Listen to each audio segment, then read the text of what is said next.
Good afternoon, everyone. Hello, hello, hello, hello, and welcome to another broadcast by Elite Educational Enterprises. I am Sheika Petteway, CEO, mentor, and strategist, and I am excited today that we are doing a child care leadership live. We have a special guest. We have so much in store for you all today. So many good laughs. Of course, everyone know I love to laugh and I really love to enjoy myself. My hot coffee. Let me move it to the side. We have so much to talk about. So much to talk about. Our March theme. Our March theme has been L.E.A.D. Lead. Lead. We've been dealing with leading all month long. And with this theme, we're talking about lifting others up, empowering others, applauding others, and how to demonstrating how much we care, demonstrating pro-social behaviors in front of young children, and just demonstrating being kind. And so that's what we consider what a leader is all about. And so, with all of that being said, we do have a special guest. And without further ado, we want to bring him on stage. Hi, Mr. Warren. Hey, everybody. Hey, I am just so fired up being here today. My name is Warren Augustin. I am the CEO visionary of Dynamic Champions Enterprises that houses a consulting company, Mr. Warren, the Early Childhood Champion, and an early childhood program called Foundation Champion School of Early Learning. And it's always been my passion to empower early childhood providers, really build them up, ignite that fire and passion in them. So there's just a lot of things that I do, but mainly it's really getting to the core of an early childhood provider and just igniting them with information, because information is what breaks limiting beliefs, and it breaks so many things or misconceptions that we have. Yes. Yes. So I'm just excited Awesome. to be here today. So yeah. It's awesome to connect with you and welcome to an elite event. You are very impressive, and we love to have you sharing in our groups and just your level of integrity and friendship, and how kind you are to even the other providers with sharing information and insight. I love that about you. And so I also want to encourage everyone right now, if you're watching on YouTube, Periscope, or Facebook, I encourage you to press the notification button. So anytime we go live, you're notified.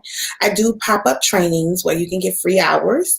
So it's very, very good idea to definitely hit the notification button. Also, you can follow us on any of these social media sites with our handle Elite Results Now. Elite Results Now. So thank you all once again. Like, comment, and share. We are in the comments. We can see them. So definitely leave a comment. We're going to talk about it, comment on it, and you can definitely dialogue with us and join the conversation. So without further ado, let's kind of dig into the topic. Like I said earlier, we've been talking about leading. That's one of my favorite topics. That's my specialty, leadership. And so this month of March, I really wanted to, in this industry, talk about leadership. When I bring up the topic to a lot of childcare providers, directors, and owners, Warren, I noticed that they don't really consider themselves leaders. Right. Yeah. Right. They don't really consider themselves leaders. So I wanted to open up with you. I want to know from your perspective, what is a leader? A leader is someone that is actively listening around the people around them, just being able to see, observe, that's part of being a leader, just assessing, listening and walking in integrity and being authentic and being transparent.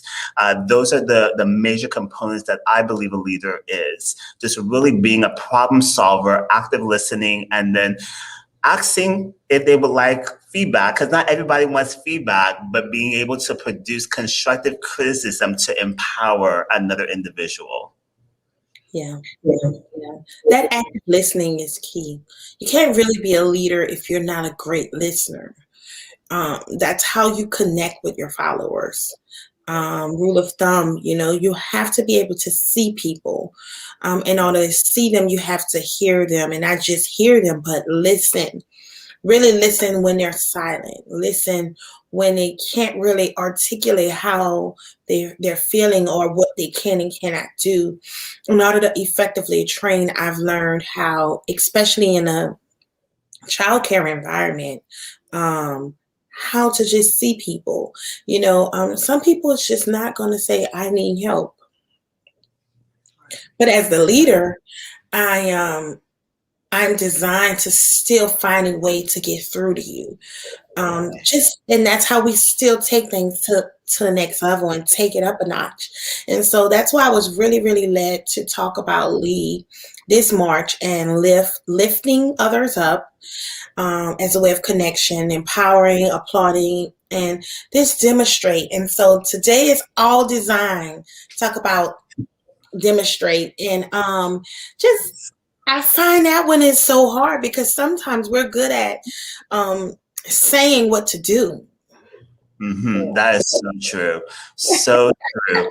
Verbally just telling people what to do, dictating, but to get in there and put our hands to the plow, to get in there and do it. The demonstration part. With our leadership and demonstrating. What you have to say about that? Yeah, no, I totally agree. It's easy to say, well, Miss Jessica, you need to do this. Miss Rachel, you need to do this. But really, it's all about the approach and the presentation.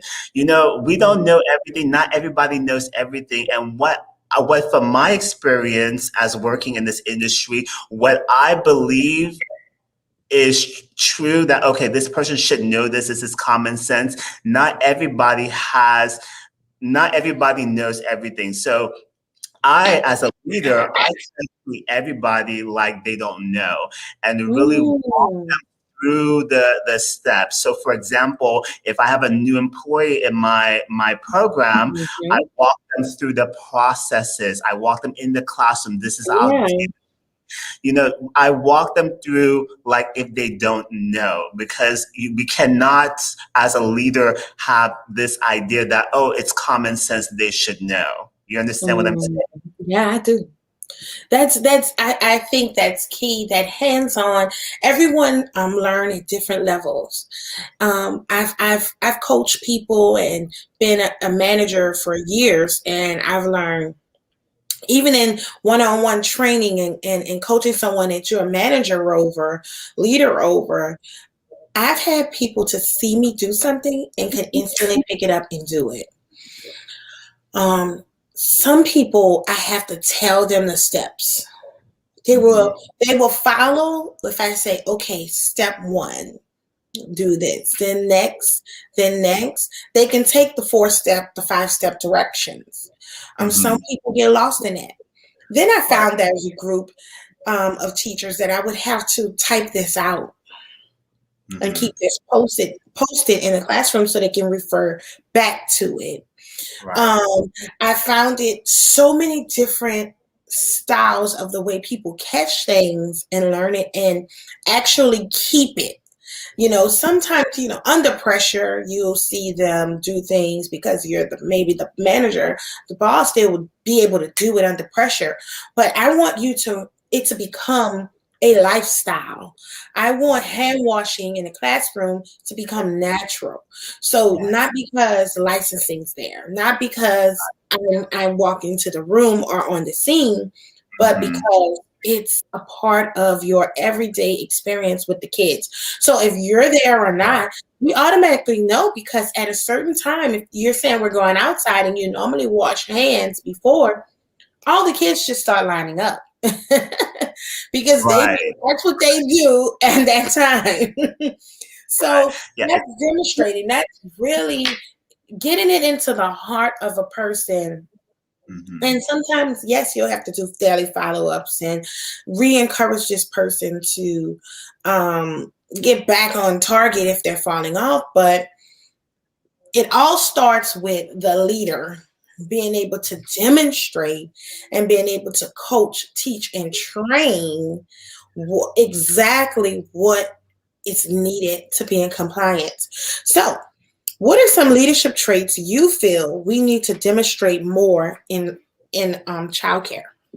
Yeah, no, definitely vulnerability, because people are Mm. less you more. They're going to feel connected to you when you're able to be vulnerable. Like, I have no problem being vulnerable with people in the industry. Like, hey, I'm going through this challenge right now. I can't make my payroll, you Right. know, just being, Vulnerability. yeah, just vulnerability, because you never know who will have that solution for you. You never Mm-hmm. know who would be able to recommend this service for you. So when we're I'm writing that one down. vulnerability, that's definitely one. Um, being authentic, being able to relate Mm-hmm. to people, being able to relate to your team members and your families and your community, you Right. know, comes back to that trust and compassion with boundaries. I wrote with boundaries in my notes. Mm-hmm. Compassionate, but we have to have boundaries as a leader Yeah, so that we something have that different. backbone, right? Yeah, so if you're out there and you're watching, please feel free to chime in. Let us know some leadership traits you feel that need to be demonstrated more in the early childhood field. I put down integrity. Hmm. A lot of times, because we're the leader, we normally can bend the truth a lot. Is Hmm. that, and so having integrity as a leader, no matter if who's watching or who's over you, period. No matter if you're a teacher, because you're still a leader, even if you're a teacher, because you're leading your class. And so Yes. that's important to understand and view yourself the correct way. You're the leader of this room, this Hmm. environment. And so having healthy boundaries, like you said, and having integrity, honesty, really understanding accountability. um when I feel like this topic is so important, and it's a training that we just rolled out about professionalism, um, and having ethical conduct. And I thought to myself, wow, if we all viewed ourselves as leaders, no matter if we're the bus driver, no matter if we're the cook, no matter if we're the director, the assistant, if we all understood that we are a leader in our own right, demonstrating positive qualities and traits, um, it should be essential and key for us. So I put integrity on my list. I also put compassion. Sometimes when we are in the leader's role, Warren, I find that we're the teachers. So we sometimes kind of lack the compassion and the empathy to be able to continue to teach it, understand that people are ongoing learners. Like, Yeah. everyone is not out to just do the wrong thing. Sometimes your plan may not work. And I'll give you Right. an example. I was in a director one time in Albuquerque, New Mexico, and it was a very, very large school, but my 2-year-old class had a big turnover, and Warren, those twos were out. Uh, Oh, I mean, they were pulling a fire buddy. alarm. It was like party over here, party over there. Like every time you walk by the room. And so, needless to say, I realized when I started demonstrating, going into the classroom, working with the teacher, because I needed to find out what was the problem, right? Yes. And in order for me to do that, I had to get in there. And so I just became a teacher for that day. And guess what? It was so simple from observation. And this was me being compassionate. I'm still honing in on my point. I gave her a schedule for preschool. Mm-hmm. So as a director, I made the schedules. So she had the twos class and the threes class had the same schedule. Mm-hmm. Of course, they had a little time difference, but it flowed the same way. The problem is her early twos could not do diaper changes. She could not. The ratio was 1 to 10. How in the world was she going to do potty training for all Yeah. 10 of them? Right. Right. And during the potty training time, people was biting each other, fights was breaking out. Like I said, the fire alarm system was being pulled. And so I had to stop, number one, and I know I was the problem because I should have been gotten into the environment to be able to help her understand the transitions and do a better schedule. Not only that, but have the compassion, at least because in the beginning I'm thinking she's the problem. Like, oh my goodness, can you not do the schedule? Can you not control your class? Well, it wasn't that simple. Right. And I think that sometimes we're in a leadership role, we lack the connection with having the compassion to be able to, meet people right where they are and really Right. see the true breakdown. So I put compassion on my list and integrity. Yes. Yes. I can totally relate to, from the lens of a leader, Mhm. we have so much going on that we don't put the lens of a teacher. And just as Yeah. example, you know, ideally we don't know the lens of that teacher, and we don't know we think we know, or we have a general idea of how the classroom is running. Mhm. But as leaders, we can't be in that classroom, all 8 hours, 12 hours, or however Right. long, because we have other things to do. So I definitely can understand and relate what you say about compassion. That's definitely Yeah. essential. Yeah. And so, how can we demonstrate having a positive, peaceful mindset in front of the children? So that's how can we demonstrate that more in front of the children, just as leaders, if it's from the teacher's lens or director, how can we be more positive, more peaceful, having it a nice foundation for the children in that environment? How can we do that? My answer is going to probably surprise a lot of people, but it's all about doing the work within yourself. Yeah, it's definitely, and that's good.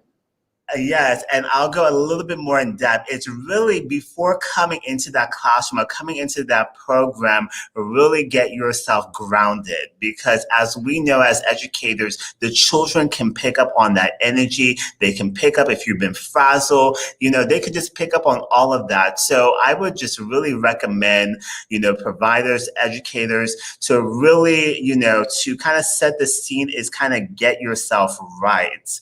Mhm.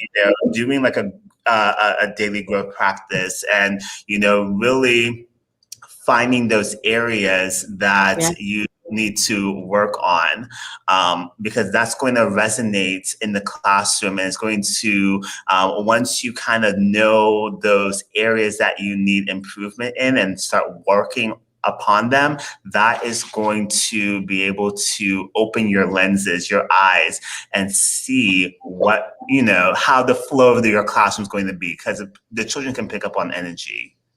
Yeah. So, any tips or strategies you would like to share if you had, a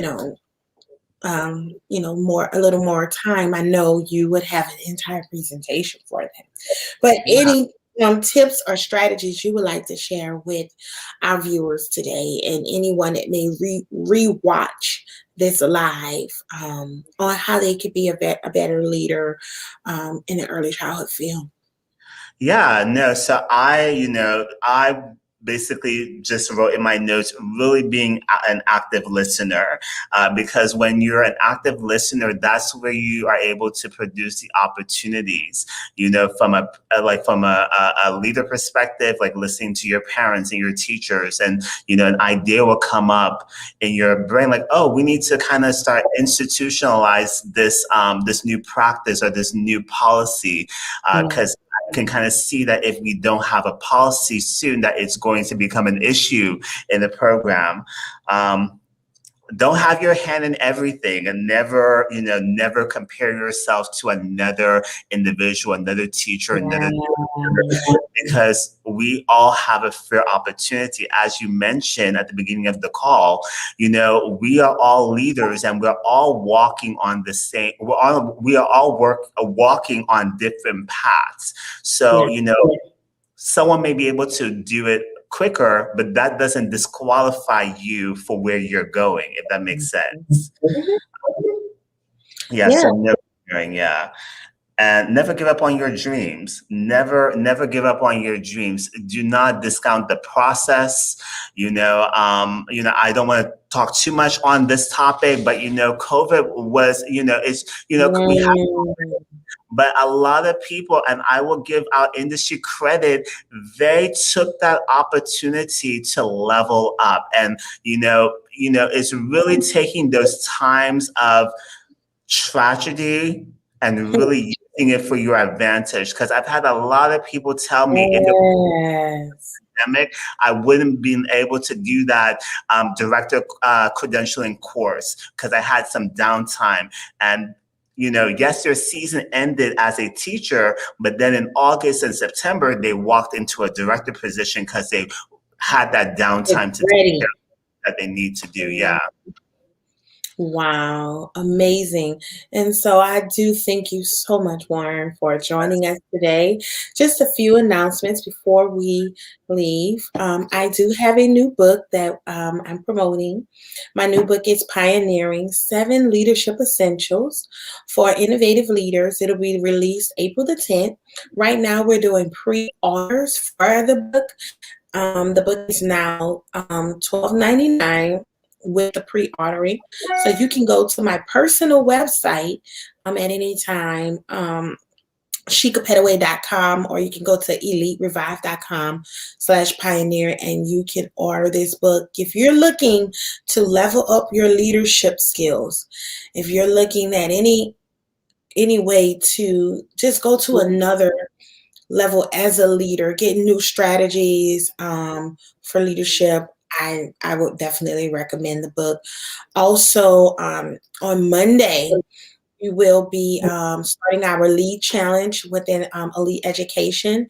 So join us on Monday for the lead five-day challenge with myself. I'll be the lead coach, and this challenge is cool because you'll just be able to log in and get every day you'll do something towards leading. So LEAD stands for lifting, to lift, empower, applaud, and demonstrate. And so for 5 days, we're challenging ourselves to do those 4 things within our community, within our organizations or centers. So this is free of charge. At any time, you can join the LEAD challenge by going to www.eliteresultsnow.com and /challenges. Also in the captions, you'll also be able to see how to join. Also, don't forget to like any of our Facebook page, social media, from Periscope, Facebook, Twitter, Instagram, and YouTube, and connect with us. Thank you all so much for tuning in today with our guest, Warren. Warren, could Yes, you tell the yes. audience one more time how to connect with you? Absolutely. So you guys can get in contact with me on Facebook, Instagram. I'm pretty active on those pages. Just search Warren Augustin on Instagram at the @ the Early Childhood Champion, and yeah, I'm at your service. Yes, yes, yes. So you all have a very, very good day, and we're glad that we can connect with you right during your lunchtime. So have a great afternoon. Bye bye. Bye.